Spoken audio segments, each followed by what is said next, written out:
también doy boca, no es un inglés, no me la robes, que quiero leer. Las series se miran online, subtituladas es original. Ahora sí está Pablo Makovsky con ¿Qué tal? nosotros. ¿Qué tal? Buenas ¿Cómo andás? tardes. Bien. Hola, Pablo. Qué apropiado el tema de Pixies, Where is my mind? Sí. ¿Vieron qué bien que pronuncia Pablo? Sí. No, Lola, a la sí. perfección. Porque es uruguayo. Decí Harry Potter. Harry Potter. No, Harry Potter. Ahí está. Así Ahora es, sí. el británico siempre me pareció un inglés mal hablado. Claro, está tan Claro. acostumbrado al inglés Sí. americano. Es verdad. Ah, mira vos. No, siempre, y es más, es muy difícil el británico. Realmente uno va. Eso comentaba hoy justamente con un amigo. Es tan simple, tan sencillo el inglés y a veces uno tiene que traducir ciertas cosas que son. Empiezan a darle ciertos giros y hay cosas que son, digamos, imposibles directamente. Bah, no importa. Igual era que estaba apropiado el tema. Muy Where is apropiado, my muy mind. apropiado porque el Club de la Pelea, digamos, Sí. es el tema con el que termina el Club de la Pelea. Es una película de David Fincher. Sí. Una película que yo no sé qué tan gran director de cine es Fincher. A mí hay una película de Fincher que me fascina, dos películas de Fincher que me fascinan, que son Seven, Pecados Capitales, Sí. y Zodíaco, Ajá. ¿no? La de aquel asesino Sí. serial. Sí. No Zodíaco sé. no la vi. No sé si Zodíaco, la vi, ¿eh? Zodíaco Yo la es vi a un Zodíaco, peliculón de los años, del año 2005, Sí, de esa época. Sí. 2007, por ahí. Exactamente. Tres tipos que se arruinan la vida buscando a un asesino serial. Esa es básicamente la historia. El asesino serial existió, era el Zodíaco. Actuó entre 69, 70, 71, por ahí. Ajá. Nunca lo encuentran, digamos. O sea, la historia real es que nunca lo encuentran. Digamos, el guión de la película está basado en el libro que hace un ilustrador del San Francisco, del cronista de San Francisco, el diario de San Francisco. Sí. Él es un dibujante, digamos, que participa en la búsqueda, él es el encargado, digamos, de hacer los bosquejos de quién puede ser el sospechoso, etcétera. Y termina divorciándose de la familia, obsesionado con encontrar, digamos, llegan hasta un tipo que parece que es el culpable, de alguna manera el tipo lo confiesa, pero solamente con sus ojos mirándose con estos investigadores, pero nunca hay le pueden ninguna probar prueba, nada. digamos, que Es verdad. lo confirma. Son Bueno, de esas pelis que terminan y terminás muy mal, muy angustiado. Porque no tal cual. hay un vacío ahí adentro que no lo puedes resolver. Tal cual. Tiene una búsqueda de Zodíaco de Fincher y en el cuarto, quinto lugar me salta Mindhunter, una serie para los amantes del Fincher de Zodíaco.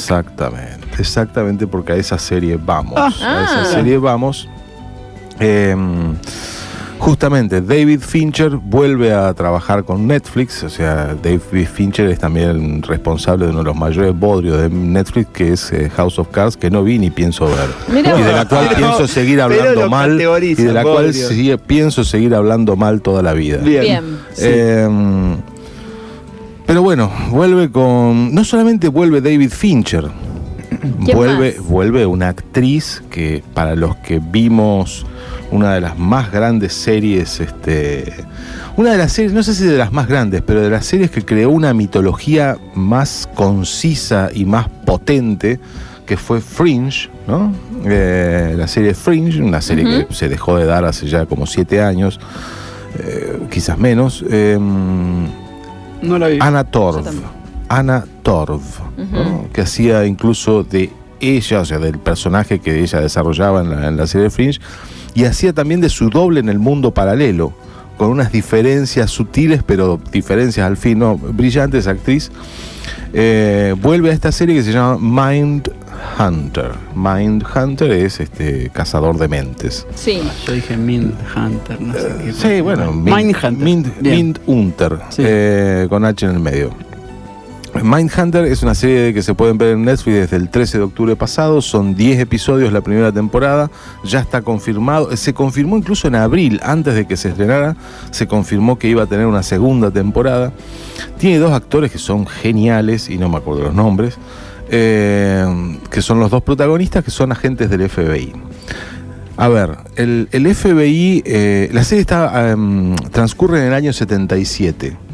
Es cuando comienza, digamos, cuando se comienza a estudiar. Estos dos son los primeros grandes perfiladores, crime profiler, ¿no? Son los primeros perfiladores, digamos, criminales de la historia del FBI. Es un momento en el cual el FBI está cambiando, se lo ve como una burocracia, se lo ve como esa agencia de inteligencia que persiguió a John Lennon en un momento. Como la serie transcurre tanto en oficinas del FBI, en cárceles donde van a entrevistar asesinos seriales, y en ámbitos así, o en espacios de la universidad, ¿no? Ellos entienden que tienen que estudiar un poco más y tienen que meterse, digamos, con la academia para pensar qué es lo que está pasando. O sea, de repente ¿qué es lo que permite atrapar un criminal? Bueno, entender sus motivos, entender sus desviaciones, digamos, pero acá ya no hay motivos. El asesino serial mata por placer, y cómo atraparlo, cómo estudiarlo, bueno, cómo estudiar sus escenas para estudiarlo a él. Bueno, todo eso es lo que está en juego en la serie. Entonces, bueno, por eso van a la universidad. Es más, el agente, uno de los agentes, digamos, se pone de novio con una chica de la universidad. Y en la universidad misma le dice, él quiere reclutar incluso intelectuales para el FBI, y alguien le dice, mirá, dice, después de lo que hicieron con Lennon acá en la universidad, nadie quiere saber de nada con el FBI. Transcurre en el año 77, decía, es una especie de road movie, ¿no? Con película de horror, porque, bueno, en realidad no estudian un caso en especial, estudian las fotos de casos ya cerrados, y lo que estudian es la mente de estos asesinos seriales que están presos, que no sientan ningún remordimiento por lo que han hecho, ¿no? Algunos mataron niños, mataron y gozaron, digamos, y practicaron, ¿cómo decirlo?, aberraciones sexuales con los cadáveres, incluso uno con el cadáver de su madre, mutilaron cadáveres. Y es una serie, son agentes del FBI, por lo menos uno de ellos, que más que preocupación por las armas, digamos, que es lo que vemos siempre en muchas series del FBI, tiene una preocupación particular por el lenguaje. Hay un momento en que uno de los agentes va a una escuela a dar una charla para los niños, ¿no? Entonces el director le pide que por favor le dé un listado de las palabras que va a usar, ¿no? Entre ellas estaba mutilación, etcétera, etcétera. Y el director le sugiere, no, vamos a cambiar, esto lo vamos a suavizar, esto así, esto asá, ¿no? O sea, es una serie muy preocupada por los diálogos, por las palabras, por el lenguaje.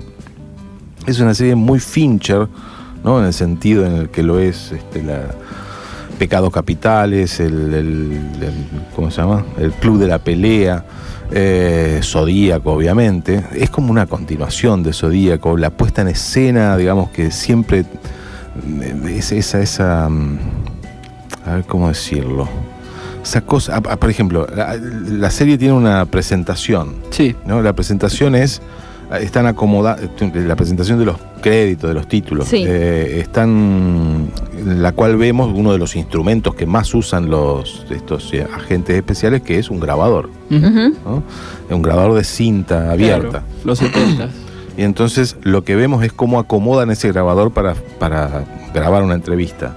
Pero ese acto así meticuloso, ascético, limpio, ¿cómo decirlo?, transparente, sólido, firme, de preparar el grabador, se va como mechando, se van mechando imágenes, digamos, de cadáveres, ¿no? Pero ni siquiera son morbosas, ni siquiera es como que te muestran un cadáver, sino que aparecen ahí como flashes, disparos, ¿no? Ese es un poco el método de la puesta en escena de la serie, ¿no? O sea, no vas a ver, el horror va a surgir justamente del lenguaje, de esos diálogos con esos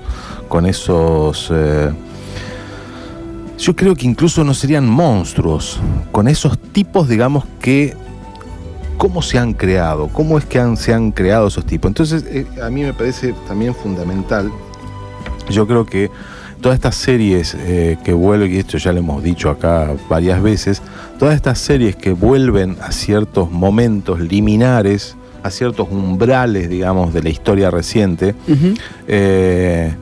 están inquiriendo, digamos, por los límites y los umbrales de la contemporaneidad. Claro. ¿no? O sea, se están preguntando por un límite actual. Esto, digamos, lo que dicen permanentemente, por lo menos en los 2 primeros episodios, hay que remarcar que Fincher dirige 4 de los 10 episodios. Sí. Y los otros, él eligió quién los dirige. Uh-huh. En los 2, 3 primeros episodios de lo que se habla permanentemente es de tenemos más preguntas y tenemos que poder hacer más preguntas, ¿no? O sea, tenemos que saber cómo hemos llegado a esto.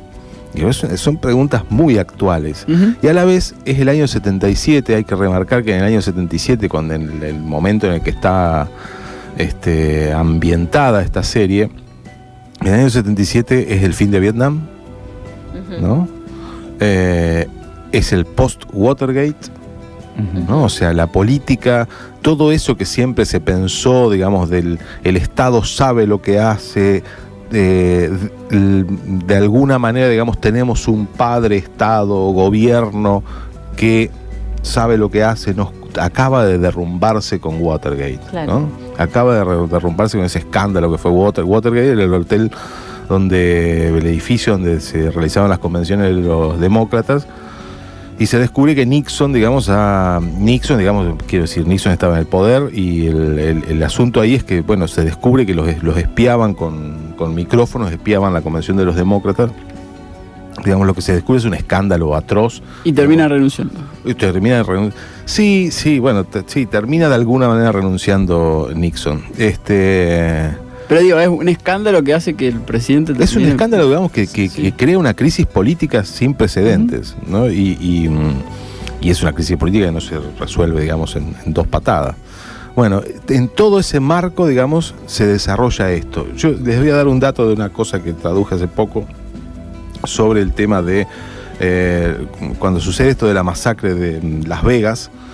Empiezo a hurgar y descubro una nota que cuenta que desde el año 68 hasta la actualidad murieron más estadounidenses por el uso de arma de fuego que en las guerras. Que en todas sus guerras, incluida la guerra de la independencia, ¿no? Estadounidenses, hablamos de civiles, no de soldados. Claro.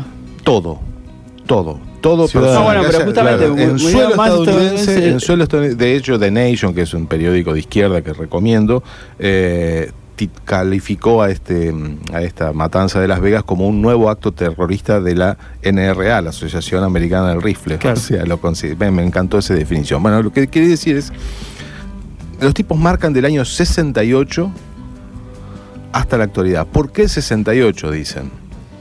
Porque es el año en que matan a Robert Kennedy, al senador Robert Kennedy, digamos, que es el hermano de John Fitzgerald Kennedy, que aspiraba a la presidencia, y lo mata Sirhan. Lo que quiero decir es, son años, 68, 77, son 10 años, no es nada, pero digo, es toda una época en la cual algo empieza a cambiar, digamos, de una forma tal que lo que hay siempre son más preguntas que respuestas, lo que se plantea en la serie. Uh-huh. Algo se empieza a desmoronar, algo de ese padre, llamémosle padre, ley, Estado, ¿no? Empieza a desaparecer. De hecho, en los casos que estudian siempre observan el padre ausente, y la madre presente, digamos, de una forma casi desviada. Acá hablamos de la serie Mr. Mercedes, ¿no? Donde el asesino serial tiene una relación con la madre. Todo esto se renovó, va a haber una segunda temporada de Mr. Mercedes, una serie de Hulu basada en un libro de Stephen King, y en esa serie también la madre tenía una relación, está bien, esta era una relación casi incestuosa, no casi, del todo incestuosa con el hijo, pero siempre hay madres, digamos, que para decirlo de alguna manera, intervienen en ¿cómo decirlo?, en la educación sexual de sus hijos de una manera medio violenta, desviada, ¿no? En todos estos casos eso es más o menos lo que se da. No solo no hay ley, no hay padre, digamos, sino que lo materno, digamos. Hay una figura materna ahí. Hay una figura compleja. materna, sí, compleja, para no decirlo perversa. Y bueno, digamos, por eso digo, en el desarrollo de estos primeros 10 episodios, la violencia y, ¿cómo decirlo?, lo inquietante siempre está en el terreno, digamos, del habla. Pero aparte, digamos, es Fincher. No vamos a ver teatro, ¿no? O sea, siempre recordamos esas lecciones magistrales de Hitchcock en el libro en la conversación con Truffaut, ¿no? Que Hitchcock decía que el diálogo tiene que servir, digamos, en el cine, el diálogo tiene que seguir siendo cine, ¿no? Entonces él daba el ejemplo de el espectador que ve la bomba, ¿no?, abajo de la mesa, y los dos actores, protagonistas, que están hablando de trivialidades, digamos, ignorando lo que el espectador sabe, que es que va a explotar una bomba. En este sentido, digamos, la bomba ya está puesta, y es ¿cómo se dice?, esta cosa obscena y a la vez terrible de qué son estos tipos, cómo se crean estos tipos, quién crea estos tipos y qué se puede hacer, digamos, para prevenirlo y para actuar, digamos, sobre estos tipos. Y mientras tanto los tipos, los detectives, los investigadores, tratando de crear, digamos, un lenguaje para abordarlos, ¿no? Y hablando justamente, como en la escena de Hitchcock, casi de trivialidades, ¿no? Mientras escuchamos el tic-tac de la bomba. Mindhunter. Pablo Matoschi, trajiste música también. Sí, la serie tiene una música, es la música de mi primera juventud. Había un montón de temas. Estabas incluso Toto digo, Hold the Line, de Toto. Ajá. Sí, Bowie, lo escuchamos hace poco. Bueno, un montón de temas de esa época. Y elegí el tema, digamos, con el que más fantaseé en las pistas de baile de San Nicolás en los 70, 80. Sí. ¿Cómo se llama? Sin poder tampoco, digamos, concretar nada en particular. Pero ¿no? fantaseaba igual. Pero sí, era un temazo para tener a alguien en esos momentos. 2 de 3 no está mal. ¿Esa es la traducción? 2 de 3 no está mal. 2 out of 3 ain't bad, de el Gordon Meatloaf, parece que es lo único que tiene hecho, pero es genial. Te despedimos con eso entonces, Pablo. Hasta la próxima. Hasta la próxima. Muchas gracias.